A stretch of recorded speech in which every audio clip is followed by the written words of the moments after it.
We're very delighted, speaking of A-list speakers, to have Brad Lavigne here with us. And I know Brad from my days as a CBC reporter on Parliament Hill.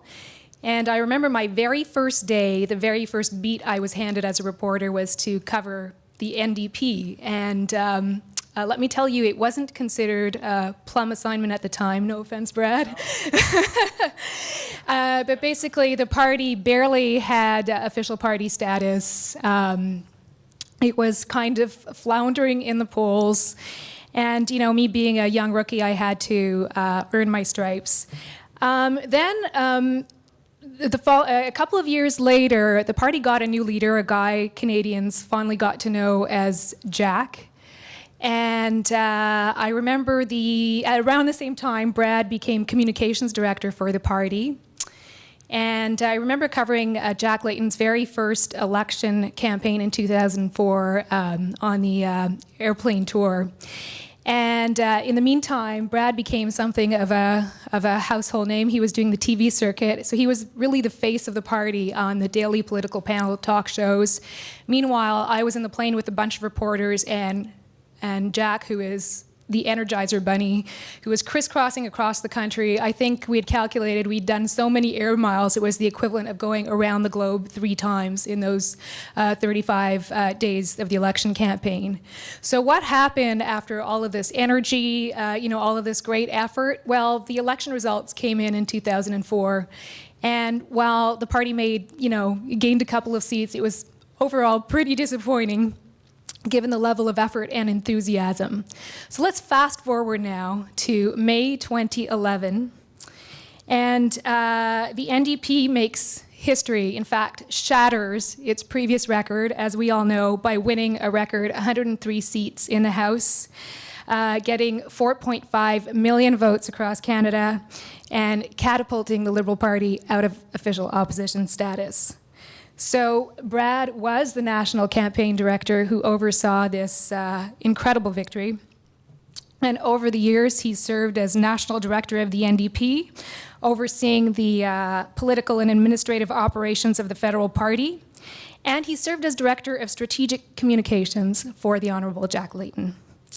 So for years also, he's been a regular face on those political panels I was talking to you about, as well as a regular columnist for the Hill Times.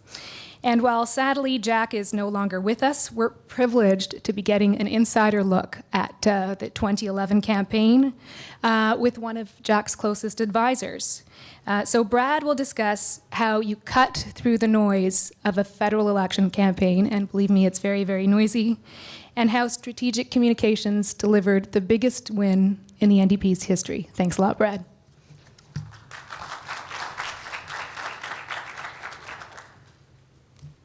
Well, thank you, Christina, and thank you, everyone. I was talking to some folks in the back before we began, and the pleasure is really all mine because it's Wednesday morning, and you folks have got me out of caucus for a couple of hours. So the debt is actually owed by me to you folks. We have a lot of stuff to cover, and by no means can we cover absolutely everything as it pertains to strategic communications in the 2011 election campaign, but my hope is that we can touch on a number of the key themes that we deal with in this industry, and then I'd like to for sure have some time for questions and answers. So I hope that if folks do have questions and answers, that they take advantage to do that. And of course, everything here, feel free to tweet away. Nothing here is off the record. Everything here is on the record and can be used as you see fit, because the next federal election is going to be completely different from the May 2011 election campaign. So let's get right to it then. So to understand that the May 2nd, 2011 election, the joke around shortly thereafter was those that said it was an overnight success. It was an overnight success. That was 9 years in the making. Now, to understand what happened in that election campaign, you need to start at the beginning. In the summer of 2002, just around 10 years ago, the campaign to elect Jack Layton as leader of the Democratic Party began. I was fortunate enough to be part of the very first group of individuals to approach Jack Layton and ask if he would be interested in considering a run at our leadership in the early 2000s. It was known as the Project, and it still is known as the Project today. Step one was to win the leadership of the party with a mandate to do step 2, which was to modernize and expand the base of the party. Step 3 was to position the party to form a government of Canada. And as Christina was saying at the beginning, to say those words back in the summer of 2002 was quite a radical concept. The culture of the party, after many years of lackluster performance at the polls, which is a polite way of describing the 93, 97, and 2000 election campaigns, the culture of the party was one that was by and large satisfied with its station in life, that we would always be in the corner of the House of Commons, always have a place in many people's hearts, but have absolutely no role in governing the country. That culture has changed today. And it's amazing when I first got here I started as the party's director of communications in March of 2003, basically a month after Jack became leader in January, and we would go to our favorite watering hole, which is no longer there. It's a Thai restaurant now. The culture of the party was one of rather defeatist. When the Layton people would come and have a beer with those that have been there for many years, they said, "What are you guys talking about? Governing? Nobody will believe us. You look like fools." Today, when you go to Brixton's on Spark Street and you have a beer with the New Democrat staff, first of all, there's about 400 of them. 3/4 of them are francophones, and they're all talking about what we're going to be doing when we're in government. In January 2003, as I mentioned, step 1 was complete. Jack Layton won on a first ballot victory with a mandate to modernize the party. At the time, as Christina alluded to, we had about 14 seats and about 9% of the vote. 14 seats, 9% of the vote. We had our work cut out for us on the project. But, and this is, there'd be a number of key moments or teachable moments, learnable moments, we had what was called the long game in mind. That was, we knew that this was going to be a long project, a long-term project, and we had the long game in mind. That is, for us, lesson number 1. So I want to show you on the screen one of my favorite devices, my visual device. These maps for political junkies are put out by Elections Canada. This is the results of the 2004 federal election campaign. I'm going to show you all of the ones from that forward on, because you're going to look, and I draw your eye to the colors on that map. In the lower left and right-hand sections, you will see the ridings based on urban ridings. So obviously you can see at the time lots of red, a little bit of orange in some of the large rural ridings, northwest British Columbia, northeast Ontario, etc., northern Manitoba. But by and large, New Democrats don't have a lot of orange on the field. In June of 2004, we got 16% of the vote. So as Christina was alluding to, we had what we considered a top-drawer campaign. We spent probably about $14 million, and we only got about a 2% bump from where we were in the polls at the time. We only got about 19 seats. So we won 5 new seats in that election campaign from basically where we went into the election campaign, and we received about 1 million votes. 1 million Canadians voted for us. Now, the key here that I want to discuss here is that we lost 10 seats by less than 1,000 votes. The lesson that we learned in that campaign is that we did not allocate our ground game resources appropriately. Even though we had a good message in the air, we distinguish between 2 entities. One is the air war, one is the ground war. Ground war obviously are your troops, your data, your voter contact, your get out the vote, and your air is your messaging and how you're doing on the nightly news, whether or not Christina Lawan's piece makes it even onto the National that night, let alone what the quality of that report would be. We had to fight 2 wars. Yes, we had to fight 2 wars. One is to get a good story, and then we needed Toronto to put it on the air, because a lot of the times at the time, as Christina was alluding to, the folks that followed us would get cut on the editor's floor. So that's 2004. Next slide is 2006. Small changes. Small changes. January 2006, we received 17.5% of the vote, 29 seats. 29 seats. The key here is that we won every one of those seats that we lost by less than 1,000 votes from 2004. It was our do-over. For those that golf, we call that a mulligan. Take another shot. It's a very expensive mulligan, but and thankfully we only had to wait 2 years to get it. But the bottom line was we corrected the mistakes on our ground game that we had realized in the 2004. Next slide shows us the 2008 campaign. You'll notice a little less red, a little more blue. November 2008, we got 18.2% of the vote and 37 seats. So you're basically going from 14 to 16 to 17.5 to 18.2% of the vote. Very small but steady increases in votes. That the percentage of vote count basically did not tell the story of what was happening on the ground, because we were actually winning more seats with fewer new votes. Very, very important. So we had a very strong ground game. Pickups in non-traditional areas: Quebec, Industrial Ontario, Northern Ontario, Lower Mainland, Newfoundland, and Labrador. What we called this after the 06, what we wanted to do is begin the process of winning seats in non-traditional areas of strength. Win one seat. Pound, pound, pound at one seat away to win it, and then in subsequent elections afterwards, we would then cluster those seats around. And you could see that worked, because we won a bunch of seats in singular places throughout the country in 2008. My favorite slide is the next slide, which is the 2011.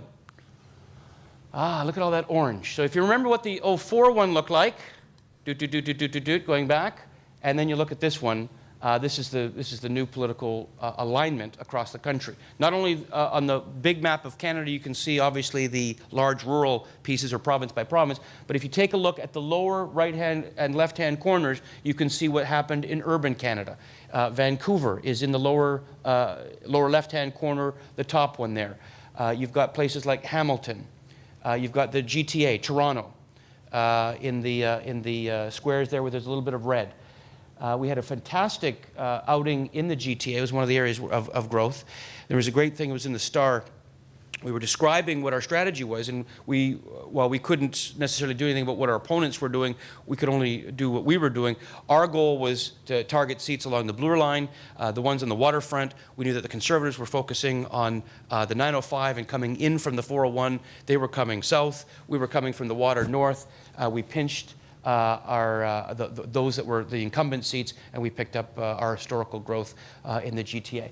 The lower right-hand corner you'll see is Quebec, urban Quebec.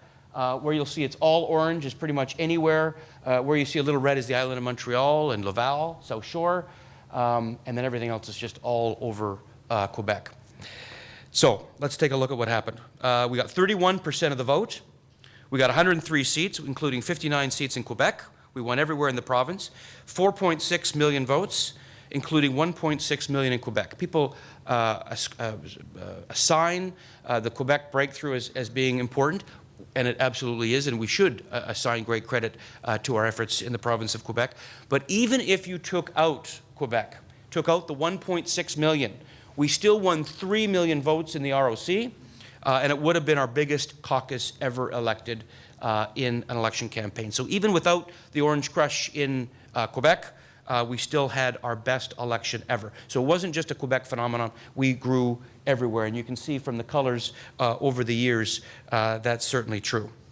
So the next slide shows that in the last 4 elections, we have gone from 13 to 103 seats, from 1 million to 4.6 million votes. So how did we get there? And this is the story of strategic communications and how we got there. But it's important, I think, to understand the background, to know what the challenge that we faced was. Was it a fluke? No, it wasn't a fluke. And nor is it a fleeting opportunity. We believe it's something much more substantial because of the depth as well as the breadth of what happened. The result of the 2011 election campaign was a continuing pursuit, a method, a game plan that was first hammered out in Jack's living room in the summer of 2002. So, next slide shows one of the other keys that I'd like to mention to you today. In the 04, 06, and 08 election campaigns, the traditional New Democrat vote was being reestablished and solidified. After less than stellar performances in 93, 97, and 2000, our first job to grow was to go and get that traditional, what we're describing as the traditional New Democratic base, or the old NDP vote, consolidate that voting base, and then from there we could go to the next tier. basically getting back the traditions of what Tommy Douglas used to get, what Ed Broadbent used to get, what David Lewis used to get. So the key here is that after a decade of that bad performance, we were now back and put the family back together again. This accomplishment was positive, but we were far from satisfied. To realize the project, we needed to now pursue the next tier of voter, the ones who would take us to the next level. And that begs the question, so how did we get to those people? In short, we had the right message targeted towards the right audience. And as the setup for today's discussion, getting through the clutter of a federal election campaign, the number one thing that we identified that we needed to do was to ignore all of those people who were imposing their worldview onto the election, identify who we needed to talk to, what they needed to hear, get that message to them, and then get them to the polls.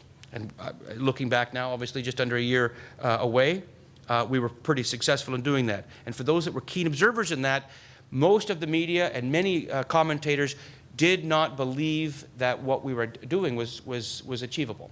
And in fact, one of the things that we've done now for the last number of elections campaigns is that we actually go to the various media outlets based here in Ottawa, talking to the National Media Gallery, the gallery here in Ottawa, talking to them and basically giving them our entire game plan and saying, this is what we're going to do. Please come and follow us. What do you think? And most people just crossed their hands and said, that is nothing short of fiction. This will never happen. This is a delightful conversation, but we need to get back to work. And we said, well, we'll see out there. And now, obviously, the history it bears it out. I've got so many IOUs, so many great people going, yes, okay, sorry, we ignored you, we forgot about you, we thought you were crazy, but in the end, I think the way Terry Molesky put it is, you became less crazy as the campaign wore on. I take that as high praise coming from Terry. So, who was our target audience? This is very important, fundamental to our success, I think the success within the industry.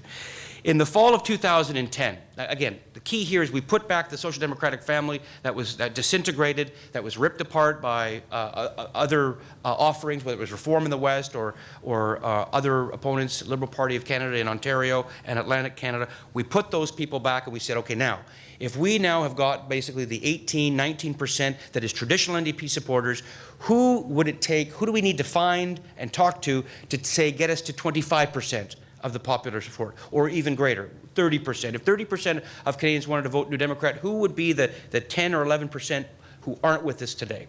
So in the fall of 2010, we undertook an aggressive research strategy to identify that next tier of New Democrat voter. For the first time ever, the overwhelming majority of our research dollars went towards speaking to people who had never voted New Democrat in their life. We sought to find out as much as possible about them.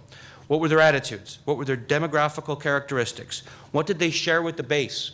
What things in common did they have, and what things did they not share with our base? What was different between them and those of the first 19% that we wanted to see? Now, broadly speaking, our next tier of voter was slightly older.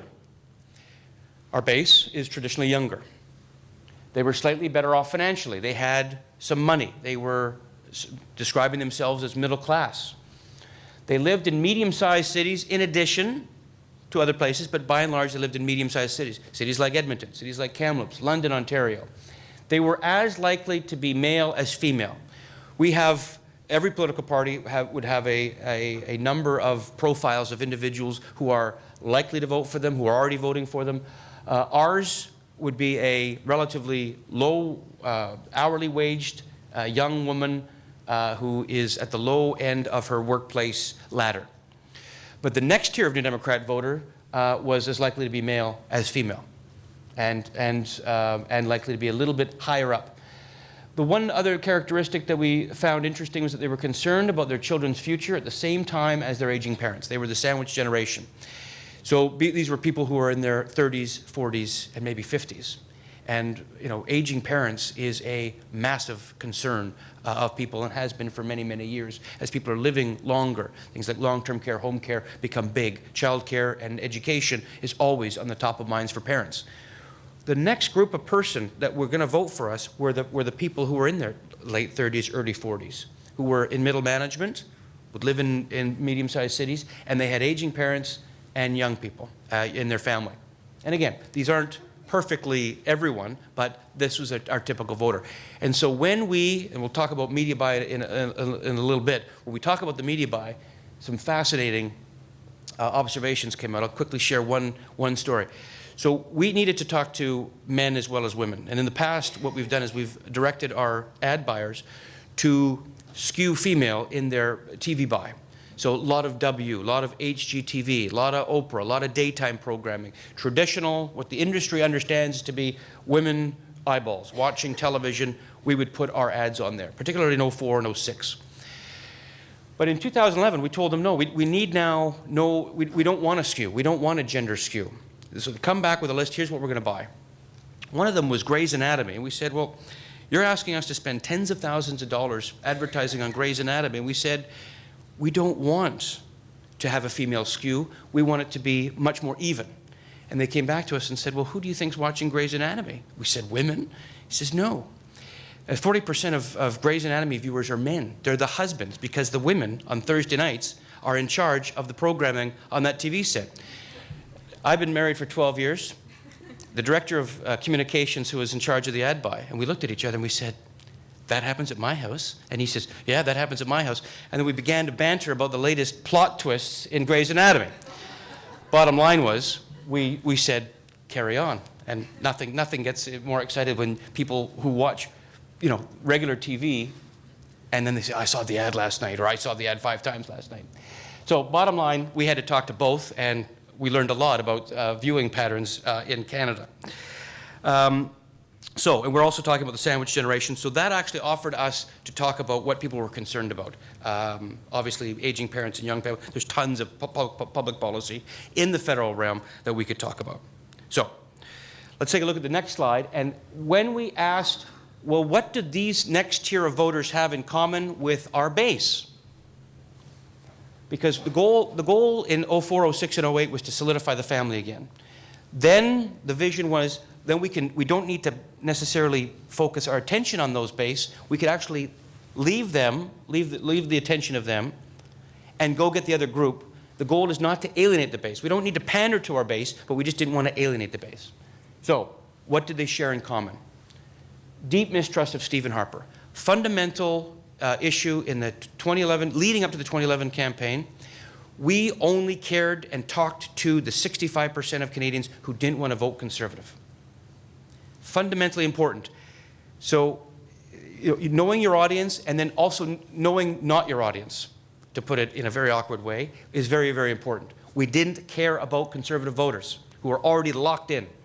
We pull some, we shake some free, but we're not interested in talking to them. We're talking those that were interested in an anti-Harper vote. The second commonality, even Liberals did not like Michael Ignatieff. New Democrats certainly didn't like Michael Ignatieff.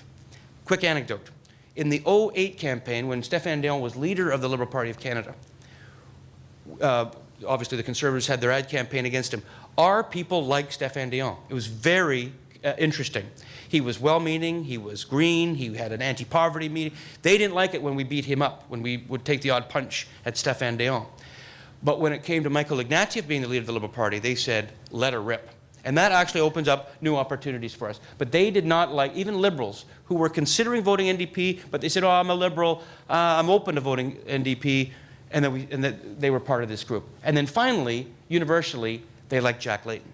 That may seem self-evident today, but this is over 2 years ago when we were putting the final touches on the 2011 campaign. So what does that mean?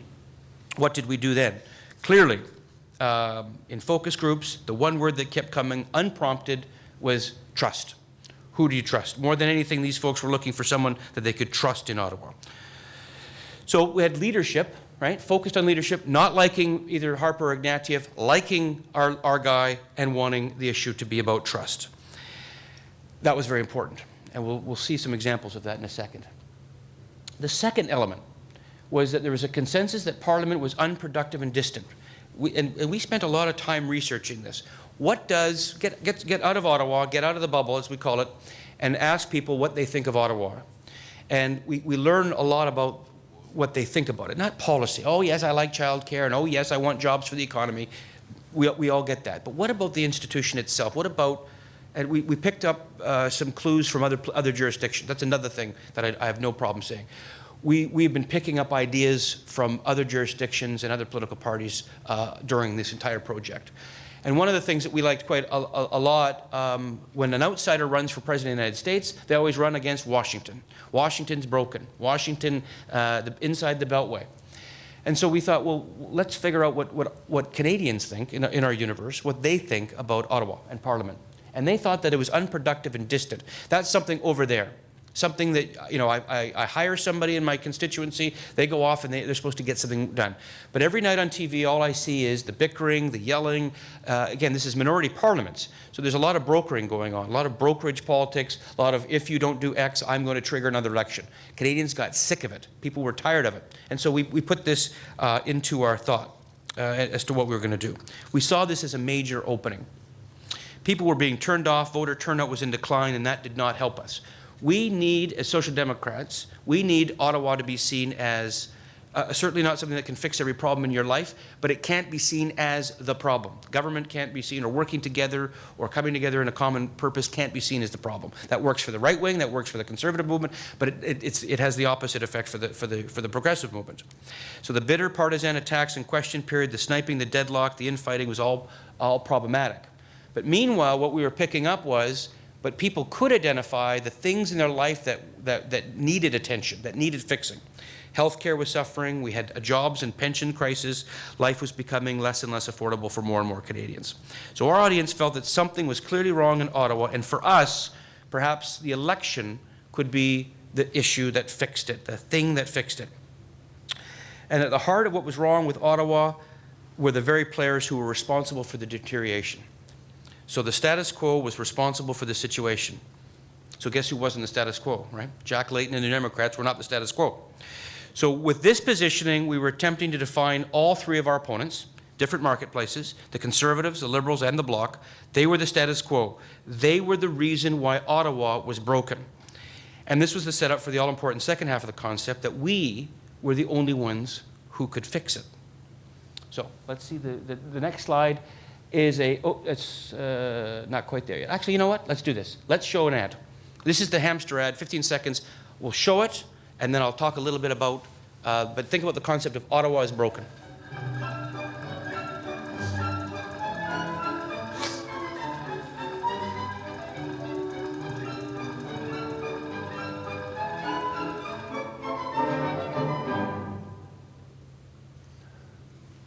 So that was a 15-second ad that was intended for multiple use, both on television as well as online. And it was, I think its brilliance was in its simplicity. That focus group after focus group, that's the way people saw Ottawa. It's just spinning their wheels, nothing ever getting done. We also had a companion ad with dogs barking. That's the way people describe it in focus groups. Just one dog after another barking, and then we just had this very simple, you know, it's time for something in Ottawa is not working, it's broken. That was our French ads. We only ran those on television in Quebec, and we'll get into a little bit as to why. But the next slide was a concept that we actually got to just before the election campaign. And Policy Options magazine, there was a wonderful piece written in the election version of it, if you folks have that online, or if you've the PDF. One of our challenges, and one of the things is, if you could, and this is interesting for the Americans who are currently having their election now, if a politician or a strategist for a particular party can't tell you succinctly what the campaign is about, they're dead. Especially when it's weeks leading up to the campaign. I remember watching the UK Labour just before their last federal election, and it was they were in government, and it was the day of the launch, and they had this junior minister, and she's looking into the camera, and it was a video for their website, and she was going on and on and on, 5, 6, 7 paragraphs, losing the audience as to what the election campaign was about, and we turned our screen off and just said, our sister party in the UK is dead, because if they can't tell us what the election is in a succinct manner, they're in trouble. So there was a Globe and Mail piece that ran a few weeks before the election writ was going to be dropped, what it turned out to be. And they said, well, you know, what are each of the parties going to run on? And the Liberals, it was very clear, very crisp messaging. For the Conservatives, very crisp messaging. And for us, you know, they made a gallant attempt at trying to put fuse together. And we said, this is, if they don't know, and if we don't know, we're in trouble. We ironed it down to 4 words. Ottawa's broken, fix it. And if you see the early days of our campaign, even towards the end, and you'll see in an ad coming up, handheld signs that say Ottawa's broken, fix it. That was basically, in essence, you know, if you wanted to get it right down to the nub, how do you break through the clutter with a message? In essence, Ottawa's broken, fix it. Not just a slogan, but a message. Everything that bothered you, whether the Parliament was a joke, whether you couldn't get EI, whether whether your potholes in your road weren't getting fixed, whether your mum is not getting treatment in the hospital. It didn't matter what the problem was. We provided we prescribed the ailment, and we provide the antidote, right? So Ottawa's broken. Whatever's on your mind, whatever you're upset about, it's Ottawa's fault, and we need to fix it through us. So the key is also, because other people could make the claim that Ottawa's broken too. So it's very important. This is not a fluke that we just added the fix it. We were the fixers. Mr. Ignatieff or Gilles Duceppe could easily have been made the case that Ottawa's broken, and it could have been a credible argument if they made it. The key is that we needed to be the answer to the problem, and that, of course, is the heart of what we call the ballot question. That is, what do you want people going into the polling station on election day asking themselves? They need to ask a question for which there is only one answer. Now, we felt we had a pretty good response to our earlier challenge. That is, who is our opponent? We've always struggled with this because, as you can see even from the 04 slide, we are competitive in multiple markets throughout the country, and our opponent is different in these markets. So, you know, in the West, while it's not exclusively, but it's overwhelmingly orange versus blue. In Ontario, especially if you're south of Sudbury, it's going to be red versus orange. Increasingly now, the blue versus orange in particularly 519 areas, but this is a traditional outlook. In Quebec, it was the Bloc, and in Atlantic Canada, it's mostly red with a few pockets of blue. So when you're putting together a campaign that needs to be national in scope and has multiple marketplaces and multiple opponents, it becomes a great challenge that you need to overcome. And trust me, we wrestled with this in 04 and 06, and we didn't get it right. And we think we got it right in 2011, because it didn't matter if our candidate was running in Burnaby against the Conservatives, or in Parkdale against the Liberals, or in the South Shore against the Bloc Québécois. This message would resonate. I'm going to talk about Quebec more in a second. It also forced us and allowed us to talk about doable platform initiatives that people could relate to. One of the strategic concerns that we had going into this election campaign was the baggage that comes with all political parties. Our baggage was, we like you, you've got a nice leader, you got some good ideas, but we're not going to give you the keys to the country because we don't feel that you're ready, and that some of your more traditional positions would not be good for either the economy or the Treasury. Whether that's fair or not, or accurate or not, was secondary to the point that we knew that that baggage existed.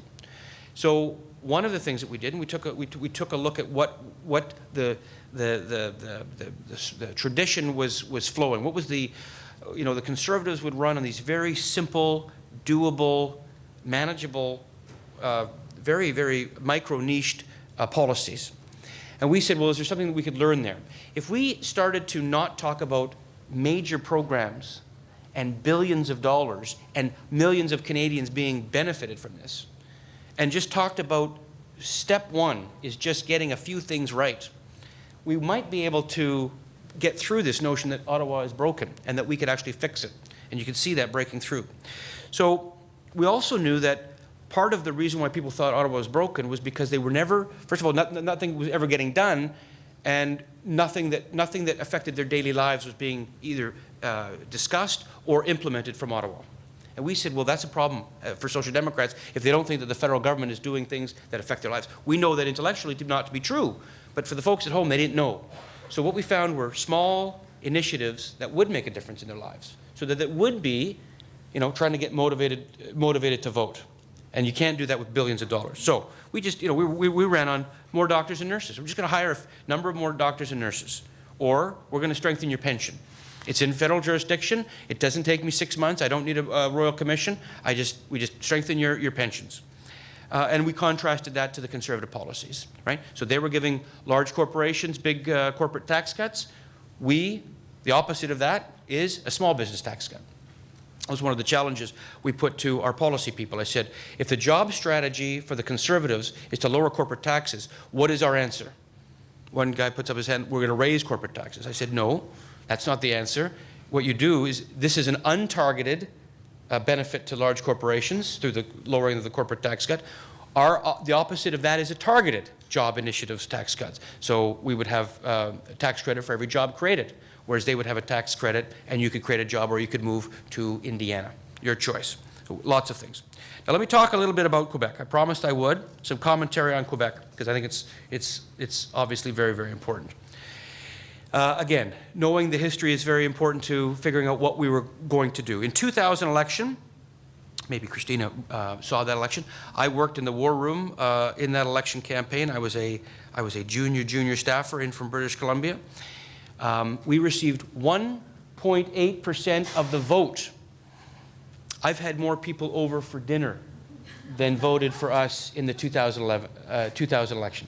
2004, after Mr. Layton was elected leader, and we started to begin to tweak our overall image in the province, we did a big jump, and that was pretty big, pretty good night for us. We were pretty happy.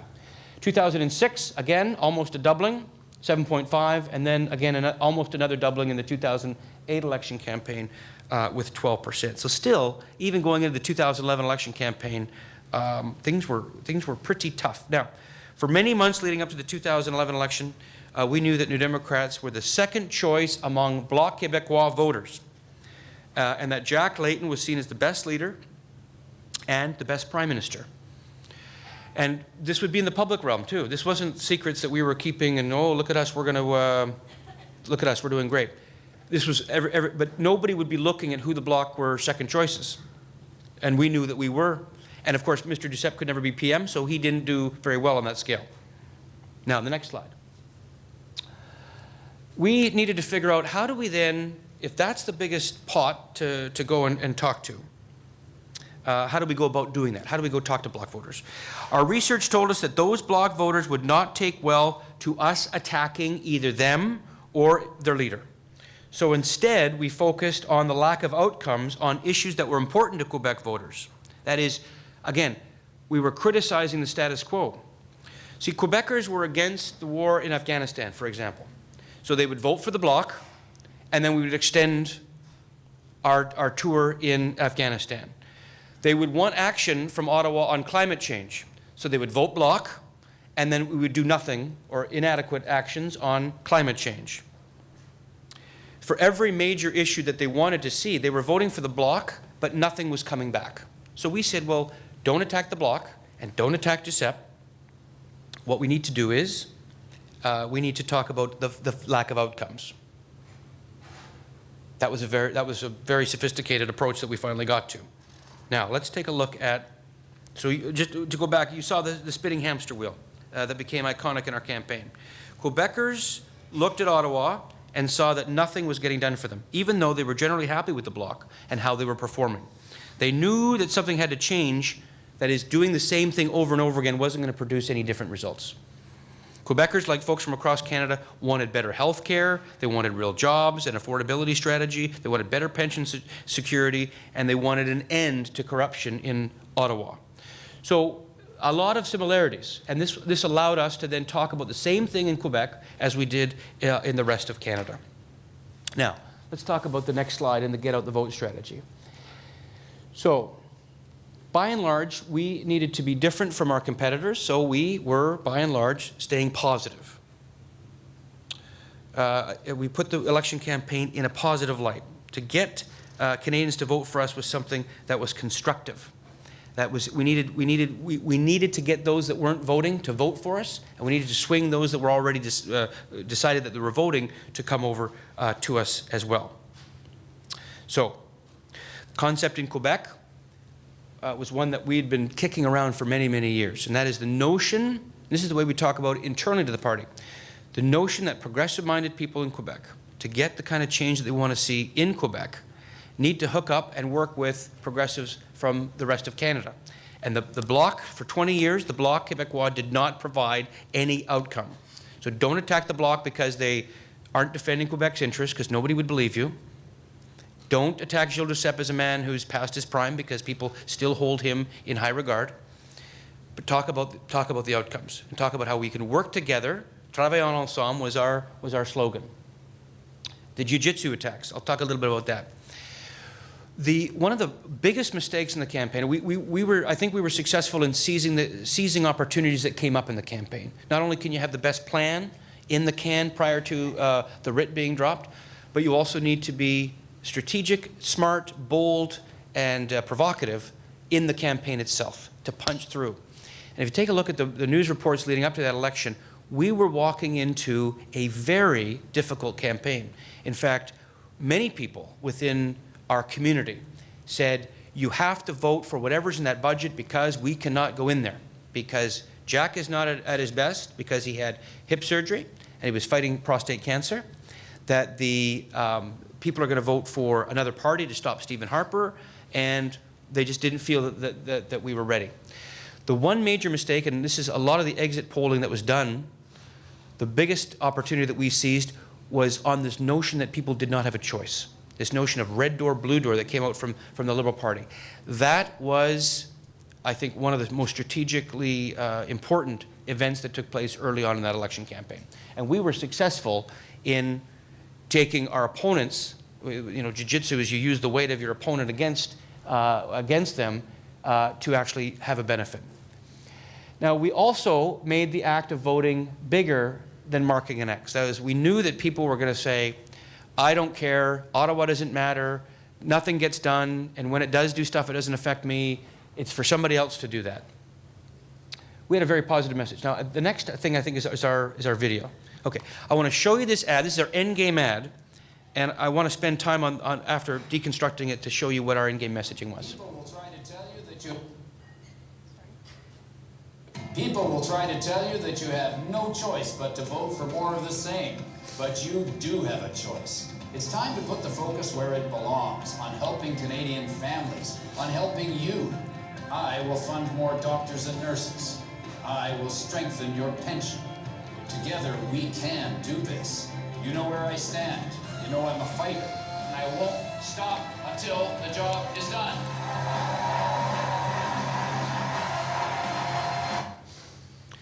That ad, I'll never forget, I got an email from an old colleague who was in town. He was out in Barhaven, and he was at a keg, and he was sitting in the bar having a drink with a friend. That ad came on. It was Hockey Night in Canada, and the bar stood up and cheered. This is before the election. I just want to take a couple seconds and deconstruct that. We're still good on time, so if you'll indulge me just a little bit longer. The opening line, first of all, we used our leader. He was the best messenger. You can't say that about all the other political parties, but we certainly knew our product. Our product was the leader. When we sat down with our English language, for 3 years we worked with our English language advertising firm.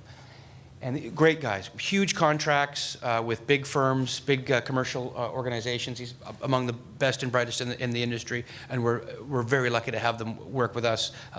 They come together as a consortium around each election campaign. And they were talking about policies and childcare, and we would constantly talk to them about what our research found. And then one day the light went on, and they said, we think we get it. The product isn't childcare, and the pitch man isn't Jack Layton. The product is Jack Layton. And we said, yes, now you get it, because it doesn't matter. We don't know if it's childcare or pensions. We don't know what the key is just yet. We know that one thing works, and that's Jack. So his opening. People will try to tell you that you have no choice but to vote for more of the same. Okay, that's his opening line.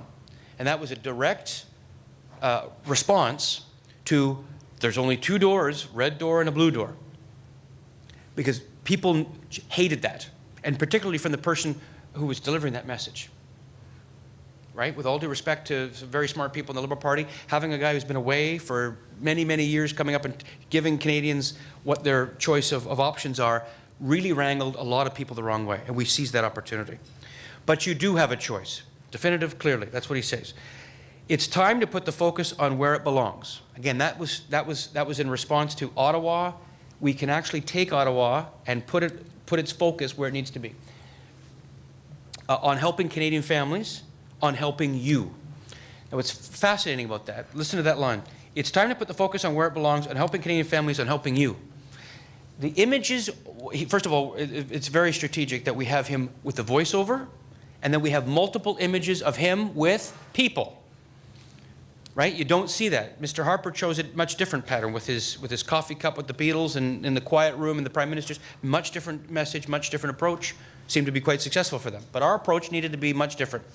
But what's great about that, and this is the great thing that it's not written about that, he's talking about the priority or the focus should be on you and your family, yet the focus of the images are all on Jack having his photo taken as a rock star. Right? This notion of Jack being a rock star.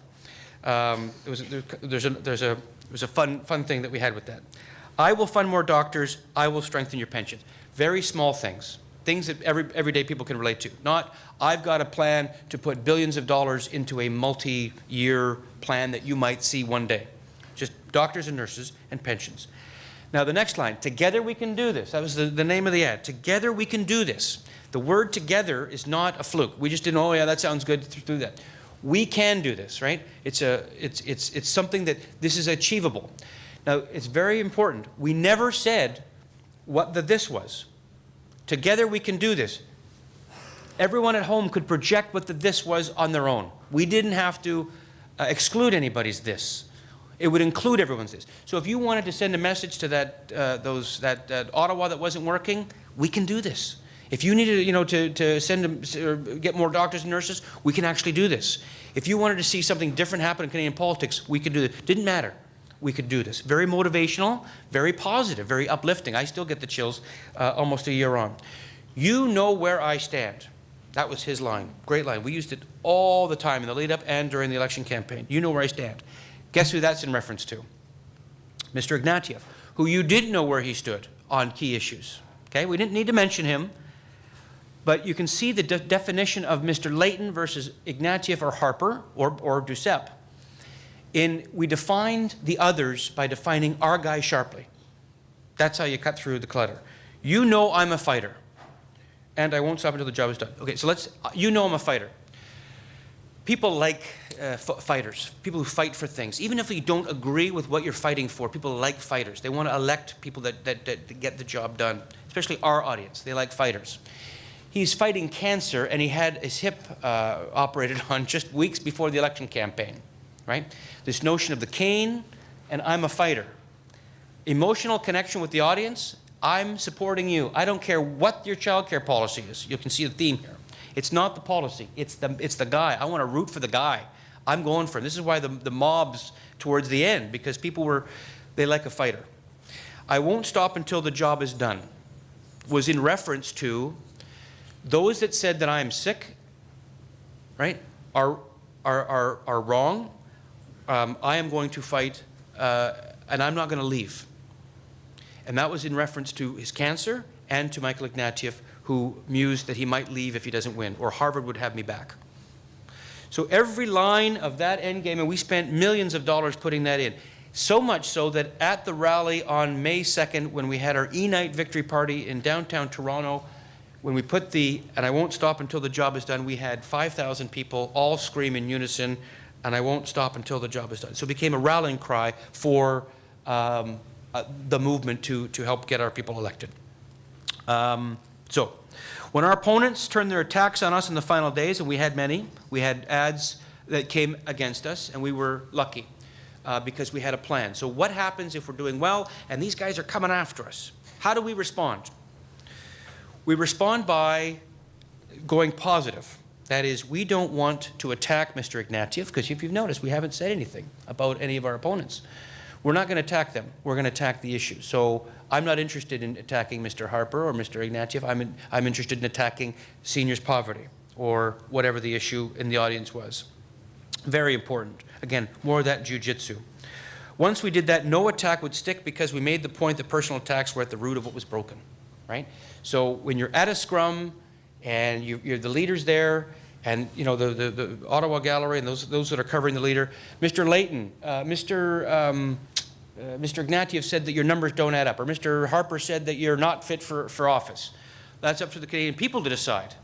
But you know, chastising and making fun of your opponents, that's what's wrong with Ottawa, and we can fix that. And you just turn it, and nothing stuck. Everything was gone you could see it evaporate. You could totally see it evaporate. Because that construction of what our storyline was so it had multiple applications to it that we could actually push back on that. So, in the end, who voted for us? Because 4.6 million people is a lot of people. And obviously that old NDP that we got together after 04, 06, 08, obviously we grew by about 2 million votes. 2.1 million more people voted for us in 2011 than did in 2008.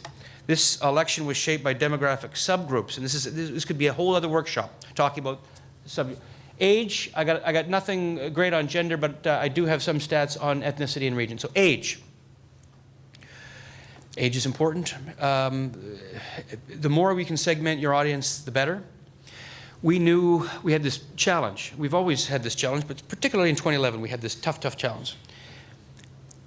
We would always do relatively well, if not the best, among any political party in the 18 to 24-year-old demographic. And we would do the worst in the 65 plus. And every public polling firm that puts out a poll who breaks down their numbers, you can go back and you can see them. Conservatives do best in 65 plus. Do Democrats and maybe the other non-conservative parties always win 18 to 24. Mostly it's us that win that category. Guess what our problem was? 18 to 24 had the worst voter turnout. And guess who had the best voter turnout? The 65 plus. So we looked at elections past and we said, what can we learn from other jurisdictions on this? Well, first is you need to pump up your 18 to 24. There's no way we're leaving those people on the table, particularly when you've got a message like that. And second of all, we need to intercept the older voter on the way to the polls, because they're going to go to the polls. And if we're just going to let them go all blue, then we're not seizing every opportunity at our disposal. So 18 to 24, we spent a lot of time and money figuring out what is it going to do. And listen, this is not something that we necessarily are satisfied that we've got completely yet. But we did make some inroads with the 18 to 24-year-olds. And we wanted to identify, and the millennials. Let's show the graph here. This is the millennial vote choice since November 2010. This is from Abacus polling. They do a tremendous amount of stuff on age, particularly on millennials. There's some good stuff there. People are interested in that when it pertains to this. So you can see here, May 2011, you can see that where the orange line goes up, that's the campaign itself. Obviously doing relatively, we're competitive with the Conservatives there, but we certainly took off during that election campaign. So, I mean, there's more data than this, but this is just an illustrative purpose of how we did there. You can see Mr. Ignatieff doing relatively poorly among this demographic in the lead up to and during, and then the Conservatives kind of bouncing around. We think that the fight over young people is between us and the Conservatives at this stage. Very important. So what did we do to talk to them? Well, there's some good research on millennials and on how they view the world and how the commercial research that's available on what they want out of certain things. You know, some quick observations is that they demand things instantly. They love customizability, and they can smell you know, foolishness a mile away. Peer-to-peer and online was something that we focused on. One of the interesting things about the election in 2011 is that the calendar. One of the things that I spent 3 years on was just not knowing when the election was, but what we called, we script out every day. And then once the election gets called, or once you have a sense of when the election is going to be called, you can take a look at opportunities that are on the calendar that are beyond your control. One of them was the Easter long weekend. And so we spent a tremendous amount of time cramming messages in before the election, or before the Easter long weekend.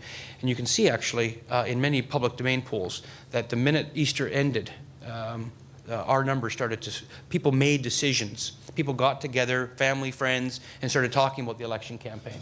We also spent over $1 million online advertising. We went to where these people are consuming their information as well as their entertainment. So they're not watching Peter Mansbridge and Lisa LaFlemme, they're not reading the Globe and Mail, but they are online, very savvy, very knowledgeable, and we need to go where they're at. So we spent a tremendous amount of time with our Crackerjack ad team, both in Toronto and Montreal, on talking to them with the messages similar to what you just saw on that Together We Can Do This. The other one is gender. We know that we closed our gap. It was in equal parts men and women voted for us in the last election. And again, there's many subgroups that I could go into, but I want to take 1 second on ethnic and religious, because that is one of the, there are many battlegrounds on which the next election is going to be fought, and we're going to be fighting it on each and every one of them. One of the big ones is ethnic communities. One of the fastest growing communities in the country. There's Aboriginals, there's seniors, and there's new Canadians or folks who identify themselves in ethno-cultural communities. So this was an exit poll done, I believe this was done by Ipsos, if I'm not mistaken. A couple of interesting things here. I know that, pardon the quality of the graph here, but you can see in the upper right-hand corner what the overall popular vote in the election was: 39.6 for the Conservatives, 30.6 for the Democrats. And then the first bar here is about religion. So 50% of the Conservative vote attend church or temple at least weekly. What shocked me was 1/4 of our voters go to temple or church at least weekly. Good to know. That we'll put in the mix for next round. Attend church monthly or less. The color bars mean that we got above our national average. So 37% did that. We did well among the Catholics. That's those that identify themselves as Catholic. Who would have thunk? I would have. I'm a sandwich generation, born and raised Catholic. I fit the New Democrat type quite well, actually. But we believe that that's due to a lot of Quebecers voting for us who identify themselves as Catholic. Conservatives do very well among Protestants. We're in second place with about 1/4 of Protestants. One of the categories that the Liberals did well in was the Muslim community. They did the best in the Muslims. We were right behind them at 38%. Again, more as a percentage, more Muslims voted for us than the general population. Jewish community, again, you've seen a big switch over the last little while. That used to be predominantly, not exclusively, but predominantly a liberal voting community. Today, you can see that it's 2-to-1. The Conservatives have taken over chief role there. Some religious identity, again, we did better than the general population. And of course, no religious identity, we cleaned up. On the immigrant status, a couple of quick observations, and then we'll get to some questions. Visible minority. This is self-identified, by the way. This is not ours. I just stole this from Ipsos, their post-election stuff. 38% of those that identify themselves as visible minority. Not visible minority, 34, so we did well there. Born in Canada, 36. Born outside of Canada, Conservatives did the best there. So immigrants who were born outside of Canada would by and large vote Conservative. And the last two are the most important. Arrived in Canada less than 10 years ago, 41% voted for us. But the next one, arrived in Canada 10+ years ago, they voted Conservative.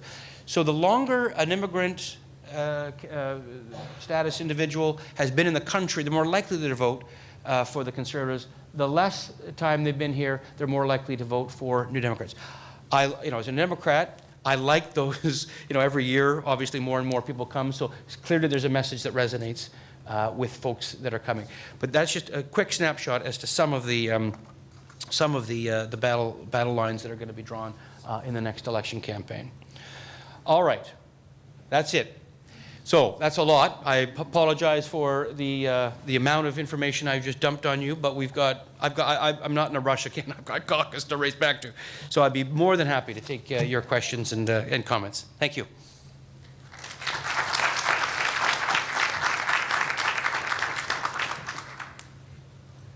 Yeah, so I would invite you to either raise your hand. Thank you. If you want to identify yourself.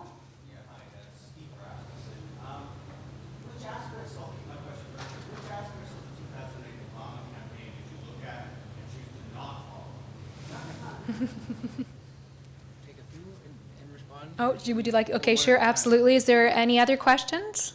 Yes? Early in the election campaign, Jack Layton was on that show Tomorrow Now, and the host of the show, I guess, contributed to branding him as Rebel Jack. And that's an expression we heard often during the campaign. How much was that show appearance engaging? And we might have time for one more quick question. Yes? Where are you going to go now if you don't have Jack Layton?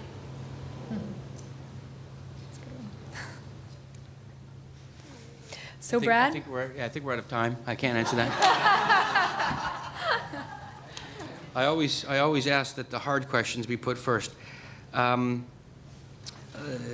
2008 American election, I mean, we steal from other, we steal from the Conservative Party, we'll steal from the Liberals, we'll steal from, I have no qualm saying that.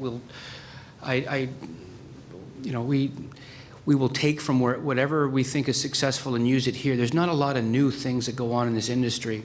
I think there's new applications of what goes on here, but a lot of stuff has been done because there's been just so many elections. Politics, the industry that I'm involved in is global. That is, there are people who make their living running elections around the world, and it's a fascinating field. The Americans, there's lots that we could talk about what we drew from the Americans. Obviously we watched it closely in real time, and then we obviously studied that which was done properly by the Democrats who won the White House, and then we also studied what the Republicans did badly. I actually always have believed that I learned more from the bad campaigns. Just a quick anecdote. My first campaign was the 2000 federal campaign, in which I sat in the war room and I went home and said, I was the chief of staff to the Minister of Finance at the time, and I took holidays to come out for that 2000 election campaign, and it was bad. Like, it was just a bad campaign. We had no money, no story, no message, and we got 8%, and we got 13 seats, and I thought that was pretty good for the effort that we put into. My next campaign was the provincial campaign in BC, which was the 2001 June campaign, where we went from government to 2 seats. And if we could top how bad the 00 federal was, we certainly clobbered it in the June 01 campaign.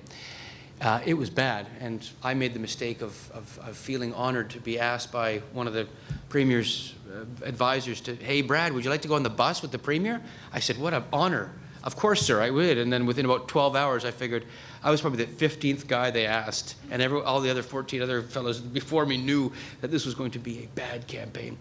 So I actually probably learned more from the Republicans and what they did badly. But we tried not to steal stuff from Obama, nor reference it. Because nothing drives me more crazy when people would put up their hand at a council meeting and go, well, that Obama seemed to do that social media well. Why don't we make a video and make it go viral? And we just, come on, like, just, out of your depth in that. So we'll steal from the best, and we stole that which we thought we could use from both, learn from the lessons of the failing as well as the lessons from the winning campaign. The Tout le monde en parle, that was the first Sunday of the campaign. Jack was still mending his hip, and we wanted, the first week was universally panned for us as being a lame week. I remember the commentary, particularly in Quebec, Mr. Lapierre and others, who make a living of never being right, yet they still tweet. Said that our performances were lackluster, our crowds were small, and that was because we had a guy who was fighting cancer as well as his hip. So we didn't know nor did we know that 5 weeks is a long time in a campaign, nor did you want to break, one slip and it's all over. So we actually purposely took it slow. And when they gave us 3 dates on Tout le monde en parle, and one of them was the first Sunday that we did eventually choose, and we immediately seized it because, of course, Jack we knew the audience. It's well into the millions each week. We knew, we'd been on that show multiple times before, and we knew that instead of us doing the Energizer Bunny that we were famous for in 04, 06, and 08, we knew that we could talk to the living rooms of people in 2011 by going on that show. And a lot of people, including Mr. Lapierre, I don't want to pick on one, but he was saying that that was a colossal mistake. And I think that we were proven that that wasn't a mistake. The question about where do we go from here? Well, that's an excellent question. I have one vote among 130,000, so we'll see what the membership decide. But I think there are a few. The key is that the party is in constant motion at this stage. That is, the modernization that we've undertook, and again, that could be a workshop unto itself. We've completely revolutionized the way we do almost everything, including communications, our online, our database, our fundraising. Everything has been retooled in the last number of years. That will continue. And I think that there is now a cultural shift that was successful, that I was alluding to at the beginning, that we now have a party that is of a winning culture, that we want to win, that we want to govern, and that the skin, the thick skin that is required in this industry is developing. I certainly feel that I'm one of them. We can take pretty much anything that is thrown at us, including what the Sun Media Group threw at us on the Friday night beforehand. I thought we handled that with crisis management, with good crisis management, and we had a saying, and just to steal one more from the Obama campaign, that we had a mantra in our office: no drama. And it was a very calm environment. It helped. And when you're in an environment like that, where you have, especially at the end, where there was all these bullets being directed at you, being calm and was very, very important. I appreciate the thing that I can learn from the Democrats on that one. But listen, it's up to the membership, but there is a momentum that I don't think any leader, I think all the leadership contenders who are in a good position to win are going to take us there. I think what you're going to see is a modern social democratic offering. I think it's going to be true to the principles of the party. We have the money and we have the organizational capacity to win the next campaign. It's obviously way too far out to say that, but the number one, I think, priority for us was, do you want to win? And I think that question was answered a number of years ago, probably about 5 or 6 years ago, when we said we've had the debate, and even though it was hard, particularly at our end, people did not like when we would go out. You talked about Christina on the, we went on the show. I'd go on the shows and say, Prime Minister Jack Layton. And I'll never forget this one. I was on I think it was question period on Sunday with Tim Powers and Steve McKinnon. And it was a pre-tape, so I was during the 08 campaign. It was first days. And I did the pre-tape. I came back and I said, well, I used the Prime Minister Layton line. I said, we're going for government. And the campaign manager at the time, Brian Topp, says, so what did they say? I said, well, they didn't laugh. I said, that's a step in the right direction. Okay, so this has been an absolutely fascinating deconstruction of the last election campaign. I'm sure we probably have millions of other questions, but we know Brad is an incredibly busy guy these days, what with a leadership campaign coming up and the waft of scandal wafting on Parliament Hill. So we want to thank you so much for enlightening us here and enlightening us too about your television viewing habits and your weekly rendezvous with Dr. McDreamy. So thank you very much for that. And just to show our appreciation, we'd like you to accept this parting gift. Thank you. Thank you very much. Thank you. Thank you very much.